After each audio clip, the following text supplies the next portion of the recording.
थेट जाऊया धुळ्यामध्ये अमित शहा बोलतायत। मेरे साथ बोलिए भारत माता की। क्यों भाई, धुळे वालों की आवाज को क्या हो गया है? मुझे मालूम है भैया बहुत गर्मी है, मगर मोदी जी को तीसरी बार प्रधानमंत्री बनाना है या नहीं बनाना है? अपने भामरे साहब को फिर से संसद में भेजना है या नहीं भेजना है? तो ऐसी आवाज नहीं चलेगी। मैं शिवाजी महाराज का जयकारा लगाता हूं। मेरे साथ दोनों हाथ उठाइए, उठाइए दोनों हाथ, विजय के संकल्प की मुट्ठी पीछे और बोलिए जय शिवाजी, जय जय जय जय जय शिवाजी, जय जय जय जय जय भवानी, जय श्री राम। मंच पर उपस्थित श्रीमान देवेंद्र जी,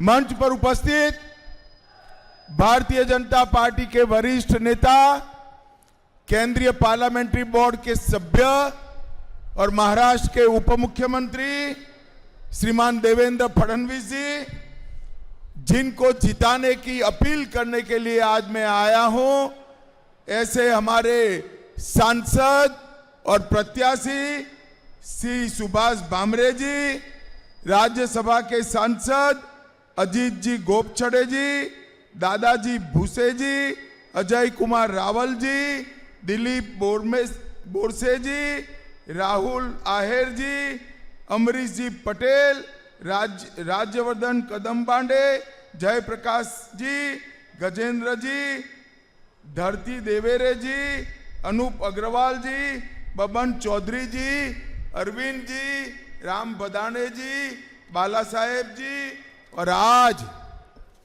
इतनी चिलचिलाती धूप में इतनी बड़ी संख्या में आए हुए प्यारे भाइयों बहनों माताओं और मेरे जिगर के टुकड़े जैसे युवा मित्रों, आप सभी को नमस्कार। भाइयों बहनों, सबसे पहले मैं धुले शहर की ग्राम देवी एकवीरा माता के मंदिर को प्रणाम कर कर मेरी बात की शुरुआत करता हूं। गुरुद्वारा नानक साहिब जी, रोकड़ोबा हनुमान मंदिर, कालिका मंदिर, सिद्धेश्वर गणपति मंदिर, ये सभी देवस्थानों को प्रणाम कर कर मेरी बात की शुरुआत करता हूं। मैं जब यहां महाराष्ट्र की पवित्र भूमि पर आया हूं, तब हिंदवी स्वराज की स्थापना करने वाले छत्रपति शिवाजी महाराज, धर्मवीर संभाजी महाराज, बाबा साहेब आंबेडकर जी और महात्मा ज्योतिबा फूले को भी मनपूर्वक प्रणाम करता हूं। और धुले वालों, आजकल जिनका नाम लेना उद्धव जी ने छोड़ दिया है, वो वीर सावरकर को भी प्रणाम कर कर मेरी बात की शुरुआत। आज देश में चौथे चरण का चुनाव चल रहा है। मैं देश भर में जहां जहां चुनाव हो रहा है, महाराष्ट्र में जहां जहां चुनाव हो रहा है, सभी जनता जनार्दन को अपील करना चाहता हूं, अभी 6 बजे का समय है, भारी संख्या में मतदान कर कर आप देश को सुरक्षित करने वाली एक सरकार चुनकर भेजिए। भाइयों बहनों, ये चुनाव जो है 2 खेमों में बटा हुआ है। एक और नरेंद्र मोदी जी है और दूसरी ओर राहुल बाबा है। एक और 12 लाख करोड़ के घपले, घोटाले, भ्रष्टाचार करने वाली कांग्रेस पार्टी और उनके साथी है, और दूसरी ओर 23 साल तक मुख्यमंत्री और प्रधानमंत्री रहने के बावजूद 25 पैसे का जिन पर आरोप नहीं है, ऐसे हमारे प्रिय नरेंद्र मोदी है। भाइयों बहनों, एक और थोड़ी गर्मी बढ़ते ही बैंकॉक थाईलैंड जाकर छुट्टी मनाने वाले राहुल बाबा है, और दूसरी ओर 23 साल तक दीपावली की भी छुट्टी लिए बगैर सरहद पर जवानों के साथ दीपावली मनाने वाले नरेंद्र मोदी है, नरेंद्र मोदी। एक और चांदी के चम्मच के साथ पैदा हुए राहुल गांधी है, और दूसरी ओर चाय बेचने वाले गरीब के घर में जन्म लेने वाले नरेंद्र मोदी। दूल्हे वालों, आप लोगों ने ये दोनों के बीच में चुनाव करना है। मैं आज आपको बताता हूं, बामरे साहब के नाम के सामने 3 नंबर पर जो कमल का निशान है, उस पर जब आप बटन दबाओगे, बामरे साहब को दिया हुआ एक एक वोट सीधा नरेंद्र मोदी को प्रधानमंत्री बनाने के काम में आने वाला है। भाइयों बहनों, मैं आप सभी से अब सीधी बात कर रहा हूं। मुझे बताइए जरा, अयोध्या में राम मंदिर बनना चाहिए था या नहीं बनना चाहिए था? जोर से बोलो, बनना चाहिए था या नहीं बनना चाहिए था? 70 साल तक एक कांग्रेस पार्टी, शरद पवार जी राम मंदिर के मुद्दे को अटकाते रहे, कोर्ट में उलझाते रहे। अरे एक बार सरकार तो बनाओ, बाकी सब भी हो जाएगा। कोर्ट में उलझाते रहे। आपने मोदी जी को दूसरी बार प्रधानमंत्री बनाया। मोदी जी ने 5 साल में केस भी जीता, भूमि पूजन भी किया, और 22 जनवरी को प्राण प्रतिष्ठा कर जय श्री राम कर दिया। भाइयों बहनों, मैं कांग्रेस पार्टी के नेताओं को और विशेषकर उद्धव ठाकरे जी को पूछना चाहता हूं,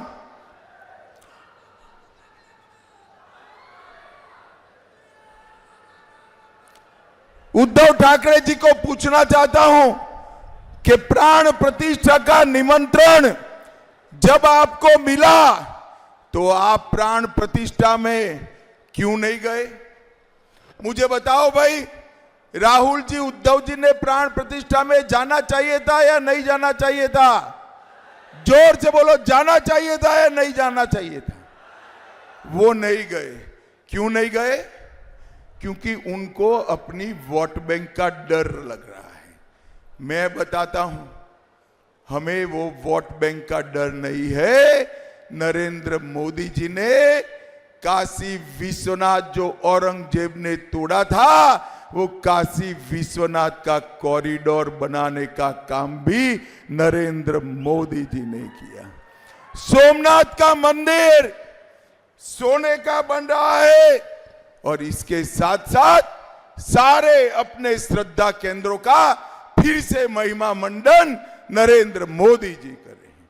भाइयों बहनों, श्रद्धा केंद्रों के पुनरोद्धार के साथ साथ नरेंद्र मोदी जी ने देश को सुरक्षित करने का काम किया। मुझे बताओ दूल्हे वालों, ये जो कश्मीर है हमारा है या नहीं है? जोर से बोलो, है या नहीं है? एक खड़गे साहब कहते हैं राजस्थान और महाराष्ट्र वालों का कश्मीर से क्या लेन देन है। खड़गे साहब 80 पार कर गए, आप दूल्हे वाले को नहीं जानते हो।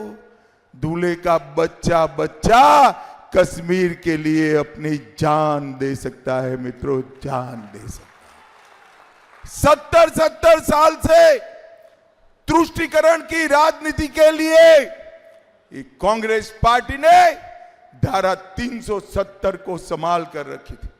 आपने नरेंद्र मोदी जी को दूसरी बार प्रधानमंत्री बनाया। मोदी जी ने धारा 370 को 5 अगस्त 2019 को समाप्त कर भारत का तिरंगा कश्मीर के आसमान में लहराने का काम नरेंद्र मोदी जी ने किया। भाइयों बहनों, आज मैं उद्धव ठाकरे जी को पूछना चाहता हूं, ये राहुल बाबा कहते हैं कि धारा 370 हटी, वो ठीक नहीं हुआ। उद्धव ठाकरे, जरा भी आप में नैतिकता है तो महाराष्ट्र की जनता को बताइए, धारा 370 हटनी चाहिए थी कि नहीं हटनी चाहिए थी। भाइयों बहनों, मोदी जी ने धारा 370 हटाकर आतंकवाद को समाप्त करने का काम किया है। मोदी जी ने देश में नक्सलवाद को समाप्त करने का काम किया है। ये कांग्रेस की सरकार थी, सोनिया मनमोहन की सरकार थी, 10 साल चली। शरद पवार जी वहां कृषि मंत्री थे, आए दिन बम धमाके होते थे, अपने बम्बे को भी दहला कर चले गए थे। भाइयों बहनों, मोदी जी आए, फिर से उन्होंने गलती की, उरी और पुलवामा में हमला किया, मगर इस बार प्रधानमंत्री नरेंद्र मोदी थे। 10 ही दिन में पाकिस्तान के घर में घुसकर सर्जिकल स्ट्राइक और एयर स्ट्राइक कर कर आतंकवादियों का सफाया करने का काम नरेंद्र मोदी जी ने किया। मुझे बताओ भाइयों बहनों, ये राहुल बाबा देश को सुरक्षित कर सकते हैं क्या? अरे जोर से बोलो, कर सकते हैं क्या? समृद्ध कर सकते हैं क्या? कांग्रेस पार्टी 11-11 साल तक देश के अर्थतंत्र को 11वें नंबर पर रखी। मोदी जी ने 10 साल में अर्थतंत्र को 11वें नंबर से 5वें नंबर पर लाने का काम कर दिया। और धुले वालों में कह कर जाता हूं, मोदी गारंटी याद रखना, तीसरी बार प्रधानमंत्री मोदी जी को बना दो, देश को हम दुनिया का 3रे नंबर का अर्थतंत्र बनाएंगे, 3रे नंबर का। भाइयों बहनों, नरेंद्र मोदी जी ने पूरे देश में विकास को आगे बढ़ाया है। यहां पर कई सारे काम भारतीय जनता पार्टी की सरकार ने किया है। देवेंद्र जी ने बताया है कि पानी की समस्या के लिए ढेर सारा काम धुले में हुआ है। सिर्फ धुले में 3,50,000 घरों में नल से जल पहुंचाया। कई साले जल प्रकल्प, इरिगेशन के प्रोजेक्ट रुके हुए थे। सुलवाड़े, जामफल, कैनोली सिंचाई योजना, इसके साथ साथ कई सारी सिंचाई योजना को करीब करीब 2500 करोड़ रुपया खर्च कर धुले की पानी की समस्या को हल करने का काम देवेंद्र जी और भामरे जी ने किया है। भाइयों बहनों, ये धुले जिले में 6 नेशनल हाईवे बनाए।